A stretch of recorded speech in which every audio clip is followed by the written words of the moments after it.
குடிநீருக்கு ஒரு கடுமையான வறட்சி ஏற்பட்டிருப்பதாகவும், அனைத்து மக்களுக்கும் உரிய குடிநீர் கிடைக்க வேண்டும் அப்படின்னும் மார்க்சிஸ்ட் கம்யூனிஸ்ட் கட்சியோட செயற்குழுவில் ஒரு தீர்மானம் நிறைவேற்றப்பட்டிருக்கு. அது மேல நம்ம விவாதத்த தொடரலாம்னு நினைக்கிறேன். அ இன்றைக்கு களத்தில் இருக்கக்கூடிய சூழல் என்ன? இந்த அறிக்கை பற்றி உங்களோட முதல் கருத்து என்ன? இல்லை, இது ரொம்ப ஒரு தீவிரமாக கவனத்தில் எடுத்துக்கொள்ள வேண்டிய ஒரு பிரச்சனை. ஏப்ரல் மாதத்திலேயே வானிலை ஆராய்ச்சி நிறுவனங்களிலிருந்து ஒரு எச்சரிக்கை தமிழகத்துக்கு கொடுக்கப்பட்டது. அது எல்னினோ எஃபெக்ட்னு சொல்லுவாங்க. அதாவது பசிபிக் கடல் பிராந்தியத்தின் மீது வெப்பம் அதிகமாகும்போது அதனுடைய தாக்கம் இந்தியா மேலே அதிகமாக இருக்கும். குறிப்பாக தமிழ்நாட்டில் காவிரி டெல்டா பகுதி கடுமையாக பாதிக்கப்படும் என்று அவங்க ஏப்ரல் மாதத்திலேயே அவங்க எச்சரிக்கை கொடுத்துருந்தாங்க. அது குறிப்பாக நம்முடைய இந்த மழை இந்த ஆண்டு 5லேருந்து 10% குறைவாக தான் மழை பெய்திருக்கிறது. ஏற்கனவே நம்ம காவிரியில் நமக்கு பெரிய சிக்கல் இருக்குது காவிரி நீரை பெறுவதில். இந்த ஆண்டு மிக கடுமையாக காவிரி டெல்டா பகுதியினர் பாதிக்கப்படுவார்கள் என்று சொல்லியிருக்காங்க. ஆனால் அதுக்காக அரசாங்கம் என்ன நடவடிக்கை எடுத்திருக்கிறதுன்னு தெரியல. இதனுடைய இம்பேக்ட் காரணமாக தமிழகம் முழுவதுமே எல்லா இடங்கள்லையுமே இன்றைக்கி குடிநீர் பிரச்சனைங்கிறது மிகப்பெரிய பிரச்சனையாக இருக்குது. இன்றைக்கி இந்தியாவிலே வேறு எங்கேயும் இல்லாத அளவுக்கு குடிநீரை பாட்டிலில் போட்டு காசு விற்கிற மாநிலமாக நம்முடைய மாநிலம் மாறி இருக்குது. அரசாங்கமே செய்யக்கூடிய ஒரு மாநிலமாக. இந்த நிலையில் குடிமக்களுக்கு சரியான குடிநீரை பாதுகாப்பட்ட குடிநீரை கொடுக்க வேண்டிய கடமை அரசாங்கத்துக்கு இருக்குது. அது மட்டுமல்ல, இந்த கோரிக்கையில் இன்னொரு கோரிக்கையை நான் சேர்த்து சொல்ல விரும்புகிறேன். தமிழகத்தின் பெரும்பகுதியை வறட்சி பாதிக்கப்பட்ட பகுதியாக அறிவிப்பதற்கு தமிழக அரசு முன்வர வேண்டும். அதுக்காக மத்திய அரசிடமிருந்து நிதியை பெற்று உடனடியாக நடவடிக்கை எடுக்க வேண்டும்.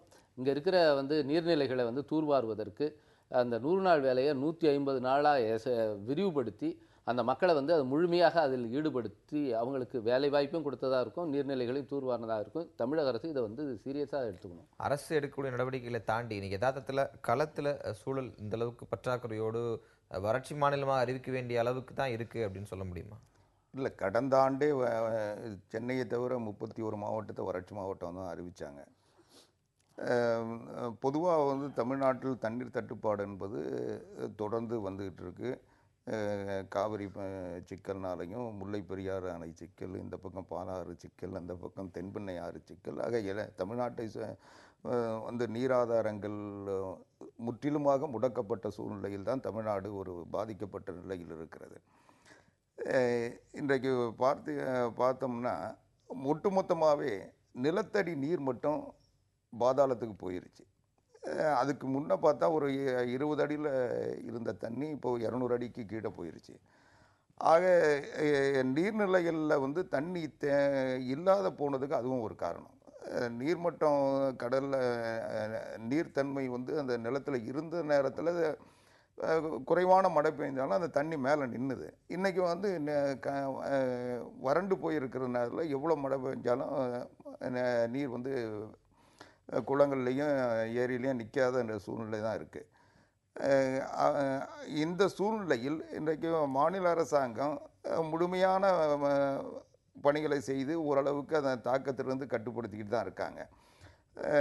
இப்போது புதுசாக இந்த ஆண்டு கூடுதலான வறட்சி வர சொல்ல அதுக்குரிய முன்னெச்சரிக்கை நடவடிக்கை செஞ்சுருக்காங்க. இன்னும் தேவையான பாதுகாப்பு நடவடிக்கை எடுப்பாங்க. ஆனால் அதே சமயம் சகோதரர் ரவிக்குமார் அவர்கள் சொல்லுகின்ற போது ஒன்று சொன்னார். இது இந்தியாவிலே ஒரு அதிசயமாக தமிழ்நாட்டில் மட்டும்தான் குடிநீரை விற்பனைக்கு செய்கிறாங்க. அது உண்மை இல்லை. அதாவது இந்திய அரசாங்கம்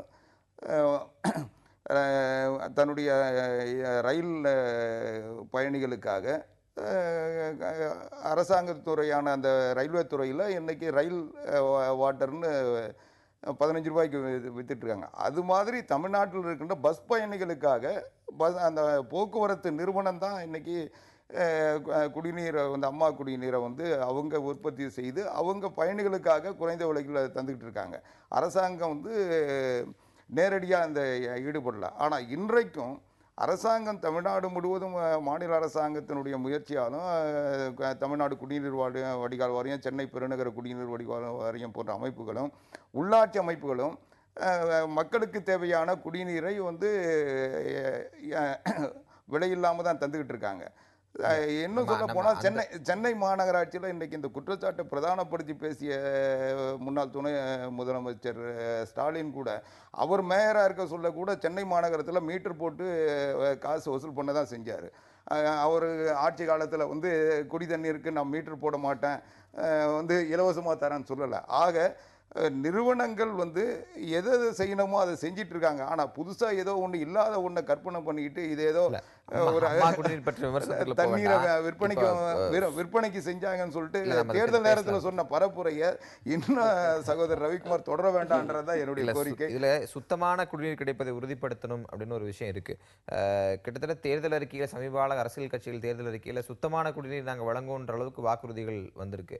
அப்போ இவ்வளவு தூரம் ஒரு இயற்கைக்கு உகந்த ஒரு விஷயத்தை வியாபாரப்படுத்துனதுல யாருடைய தவறுகள் அதிகமாக இருக்குன்னு நினைக்கிறீங்க? இல்லை, இது வந்து ஒரு தொலைநோக்கு பார்வை இல்லாதது ஒரு முக்கியமான காரணம் நினைக்கிறேன். நம்ம தமிழ்நாட்டை பொறுத்தளவில் நமக்கு வந்து தண்ணீர் பற்றாக்குறை அதிகரிச்சுக்கிட்டே இருக்குது.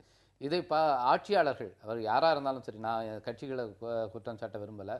ஆட்சியாளர்கள் வந்து ஒரு நீண்டகால திட்டத்தோடு தொலைநோக்கு பார்வையோடு இந்த பிரச்சனையை அணுகணும். நமக்கு இருக்கிற இன்றைக்கி பெரிய ஒரு வாய்ப்பு டீசாலினேஷன் பிளான்ட், கடல் நீரை குடிநீராக்குகிற திட்டங்கள் தான்.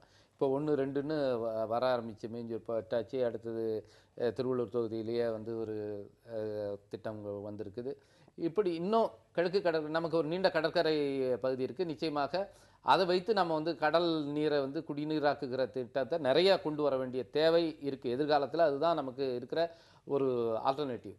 அப்படி இருக்கும்போது என்ன பண்ணுறோன்னா, நமக்கு அந்த தொலைநோக்கு இல்லாத காரணத்தினால் கடற்கரை ஓரம் முழுக்க வந்து பேண்டு இண்டஸ்ட்ரின்னு சொல்லுவாங்க, ரெட் இண்டஸ்ட்ரின்னு சொல்லி வகைப்படுத்தப்பட்ட அபாயகரமான ரசாயன தொழிற்சாலைகளுக்கு தொடர்ந்து அனுமதி வழங்கப்பட்டிருக்கு.